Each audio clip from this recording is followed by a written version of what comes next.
రేపు ఎస్సీ వర్గీకరణకు వ్యతిరేకంగా భారత్ బంద్ పట్టణం జరిగింది. అందులో భాగంగానే రాష్ట్ర కమిటీ పిలుపు మేరకు బోధన పట్టణంలో బంద్ పిలుపుకోవడం జరిగింది.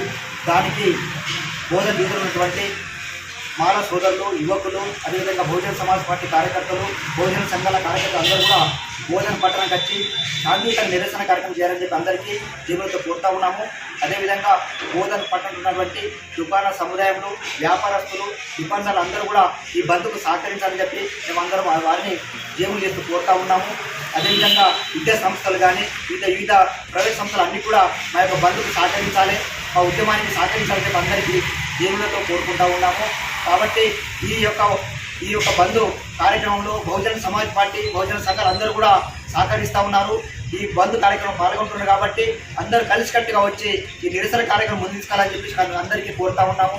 మరొకసారి బోధన పట్ల ఉన్నటువంటి దుకాణదారులకు, వ్యాపారస్తులకు అందరికీ, ప్రైవేట్ విద్యా సంస్థలకు అందరికీ కూడా మేము మనవి చేస్తూ ఉన్నాము, రిక్వెస్ట్ చేస్తూ ఉన్నాము. తప్పకుండా మీరు అందరూ మాకు సహకరించాలని చెప్పేసి, బంధుకు సహకరించాలని చెప్పి అందరికీ హృదయపూర్వక ధన్యవాదాలు. జై భీమ్, జై భారత్, జై జయమాల. ఎస్సీ వర్గీకరణకు వ్యతిరేకంగా గత ఆగస్టు 1వ తారీఖున సుప్రీంకోర్టు ఎస్సీ వర్గీకరణపై వ్యతిరేకంగా తీర్పు ఇవ్వడం జరిగింది. దీనికి నిరసనగా రేపు అనగా 21 ఆగస్టు రోజున భారత్ బంద్ పిలుపునివ్వడం జరిగింది. ఇది మా రాష్ట్ర కమిటీ ఆదేశాల మేరకు రేపు భారత్ బంద్ను పిలుపునివ్వడం జరిగింది. అదేవిధంగా రేపు బోధన డివిజన్ మొత్తము బంద్కు సహకరించగలరని కోరుతున్నాము.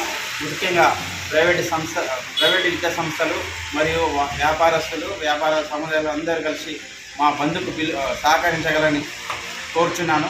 జై మాల.